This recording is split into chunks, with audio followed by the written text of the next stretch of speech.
बापूजी कहाँ गायब हो गए हैं? जेठालाल और टप्पू के पसीने छूट रहे हैं क्योंकि घर पर ताला लगा है और गोकुल धाम के सबसे बुजुर्ग सदस्य का कहीं अता पता नहीं। बबीता जी रसगुल्ला लेकर आईं तो इस बड़े सस्पेंस का खुलासा हुआ।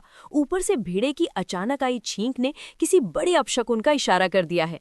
क्या बापूजी किसी नई और बड़ी मुसीबत में फंस गए हैं? माधवी भाभी गर्मा गर्म मसालेदार चाय लेकर आती है। ये चाय नहीं, तारक मेहता साहब के लिए किसी शानदार डिविडेंड के पे आउट से कम नहीं थी। माधवी भाभी बड़े प्यार से कहती हैं कि लीजिए मेहता साहब, गर्मा गर्म चाय पीजिए।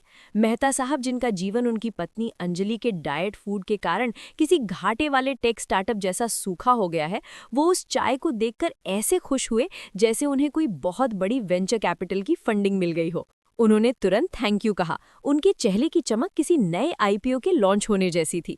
चाय की एक चुस्की लेते ही उनके अंदर का सारा स्ट्रेस किसी टैक्स डिडक्शन की तरह गायब हो रहा था। लेकिन किस्मत को ये आसान वेल्थ मैनेजमेंट बिल्कुल मंजूर नहीं था। अचानक वहां अंजलि भाभी किसी सख्त ऑडिट ऑफिसर की तरह प्रकट हो जाती हैं। वो आते ही चिल्लाने लगती हैं कि अरे रुक जाइए, आप अपना डिटॉक्स जूस पीना भूल गए।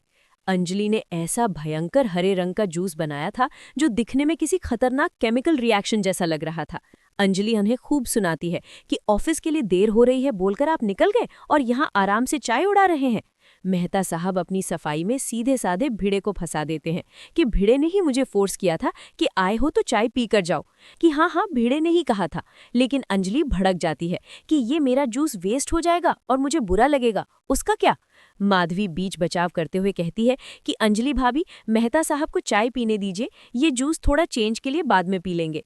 लेकिन अंजलि कहाँ मानने वाली थी। वो मेहता साहब के क्रेडिट स्कोर की तरह उनके सुकून को भी जीरो करने पर तुली हुई थी। उसने जबरदस्ती वो करेले, लौकी और नीम का कड़वा काढ़ा मेहता साहब के गले के नीचे उतार दिया। मेहता साहब ने जूस पीकर ऐसा मुंह बनाया जैसे उनका सारा बैंक बैलेंस किसी ने लूट लिया हो और धीरे से बोले, इट्स टॉक्सिक। अंजलि खुश होकर कहती है, टॉक्सिक नहीं, डिटॉक्स है, पियो पियो, पूरा दिन फ्रेश फील करोगे। और फिर अंजलि की नज़र सीधे भिड़े पर पड़ती है। वो कहती है, भिड़े भाई, कभी भी आपको फ्रेश फील करना हो तो बताना, मैं आपके लिए भी ये डिटॉक्स जूस बना दूंगी। भिड़े की तो रूह कांप गई। वो हाँ हाँ बोलकर ऐसे भागा जैसे कोई डिजिटल मार्केटिंग वाला अपना झूठा कैंपेन पकड़े जाने पर क्लाइंट से छुपकर भागता है। भिड़े को लगा जैसे किसी ने उसकी लाइफ इंश्योरेंस पॉलिसी ही कैंसिल कर दी हो। मेहता साहब के जाने के बाद भिड़े अपनी पत्नी माधवी पर बरस पड़ता है। वो कहता है कि ए आओ, ये किस जन्म का बदला लिया तुमने मुझसे? क्या जरूरत थी अंजलि भाभी को ये आइडिया देने की कि मैं उनका जूस पी लूंगा? अब वो मेरे पीछे पड़ जाएगी। माधवी उसे समझाती है कि अरे सुन, मेहता साहब को बेचारे को कभी कभार तो मसालेदार चाय नसीब होती है, आज पी लिया तो क्या आसमान टूट पड़ा। भेड़े भी मान जाता है और कहता है कि सच में मेहता साहब को सीरियसली हैट्स ऑफ है, वो रोज कैसे ये खतरनाक चीजें पीते हैं। भेड़े अपनी किस्मत पर इतराता है कि वो कितना लकी है जिसे रोज माधवी के हाथों का नाश्ता मिलता है। इसके बाद भेड़े अपने सबसे बड़े मिशन यानी सोसाइटी रिपेयरिंग फंड का चेक लेने के लिए रोशन सिंह सोढ़ी के घर की ओर निकल पड़ता है। उधर सोढ़ी के घर में एक अलग ही रोमांस का सॉफ्टवेयर इंस्टॉल हो रखा था। रोशन एक बहुत बड़ा लस्सी का ग्लास लेकर आती है। सोढ़ी अपनी पत्नी को देखकर किसी सफल B2B सेल्स एग्जीक्यूटिव की तरह खुश हो जाता है और रोमांटिक डायलॉग मारने लगता है। सोढ़ी का रोमांस किसी वायरल वीडियो के व्यूज की तरह बढ़ता ही जा रहा था। वो कहता है, ओए होए होए, कल से लस्सी में शक्कर बंद, क्योंकि तू पहले से ही अपने प्यार की मिठास मिला देती है, ये तो शुगर का डबल डोज हो जाता है। तभी वहां खांसते हुए हमारे सेक्रेटरी भिड़े की एंट्री होती है। सोढ़ी उसे देखकर मजाक करता है कि ओए, तू गलत घर में आ गया है, तुझे खांसी है तो हाथी भाई का घर नीचे है, मेरा रोमांस का माहौल क्यों खराब कर रहा है। भिड़े झिल्लाकर कहता है कि मैं तो बस सोसाइटी रिपेयरिंग फंड का चेक लेने आया हूँ, जो कि गोकुल धाम की रियल एस्टेट वैल्यू को मेंटेन रखने के लिए बहुत जरूरी है। सोढ़ी कहता है, ओए भिड़ू, और चेक वेक की बातें बाद में, पहले लस्सी पी। रोशन तुरंत 10 मिनट में एक और विशालकाय ग्लास लेकर आ जाती है। भेड़े की तो आंखें फटी की फटी रह जाती हैं। वो गिड़गिड़ाता है कि सोढ़ी भाई, मैं अभी अभी वो अंजलि भाभी वाला डाइट जूस पीकर आया हूँ, मुझे लस्सी नहीं पीनी। लेकिन सोढ़ी, जो कि पंजाब का सबसे बड़ा कंज्यूमर ब्रांड एम्बेसडर है, वो कहाँ सुनने वाला था। उसने साफ कह दिया कि अगर लस्सी नहीं पिएगा तो मैं तुझे चेक नहीं दूंगा। बेचारे भेड़े को वो पूरी लस्सी बॉटम अप करनी पड़ी। उसके पेट में करेले के जूस और मीठी लस्सी का ऐसा भयंकर मर्जर एंड एक्विजिशन हुआ, जैसे लगा जैसे उसका पूरा पेट का सर्वर ही डाउन होने वाला है। लस्सी पीकर भेड़े ऐसे हाँफ रहा था जैसे वो कोई मैराथन दौड़कर आया हो। चेक लेकर वो वहां से अपने सबसे बड़े कर्जदार जेठालाल के पास जाने के लिए निकलता है। कंपाउंड में वीर और बंसरी खेल रहे थे। वो भिड़े को देखकर उसे चिढ़ाने लगते हैं कि भिड़े अंकल, क्या आपको कोई होमवर्क के बाद पनिशमेंट मिली है जो आप इतनी टेंशन में लग रहे हैं? आपका फेस ऐसा लग रहा है जैसे कोई पनिशमेंट मिली हो। भिड़े चिढ़ जाता है कि मुझे कोई होमवर्क नहीं देता, मैं बच्चों को होमवर्क देता हूँ। बच्चे मजे लेते हैं कि आप सोसाइटी का काम करते हो, माधवी आंटी जो काम बताती हैं वो भी तो होमवर्क ही है। भिड़े उन्हें डराता है कि तुम्हारे पापा को बुलाऊं क्या, तो बच्चे डरकर माफी मांगते हुए भाग जाते हैं। तभी रतन वहां आता है और चेक के बारे में बात करता है।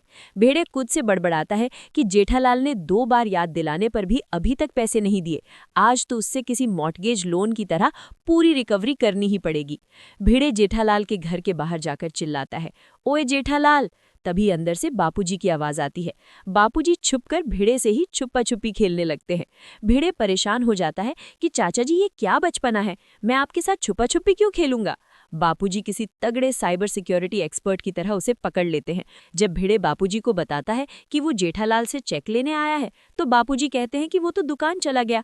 भिड़े निराश होकर वहां से अचार की डिलीवरी के बहाने जेठालाल गढ़ा इलेक्ट्रॉनिक्स यानी उस इलाके के सबसे बड़े टेक स्टार्टअप की तरफ निकल पड़ता है। गढ़ा इलेक्ट्रॉनिक्स में जेठालाल का दिमाग वैसे ही खराब चल रहा था। एक अजीब सा सेल्समैन वहां आकर एक फालतू स्कीम चिपकाने की कोशिश करता है कि आप अपने टीवी और वॉशिंग मशीन के साथ ये शैम्पू और शुद्ध आयुर्वेदिक तेल फ्री में दो तो आपकी सेल बढ़ जाएगी। जेठालाल, जिसका बिजनेस पोर्टफोलियो पहले से ही खतरे में था, उस सेल्समैन की स्कीम को रिजेक्ट कर देता है। जेठालाल की दुकान का माहौल किसी बेयर मार्केट की तरह उदास था।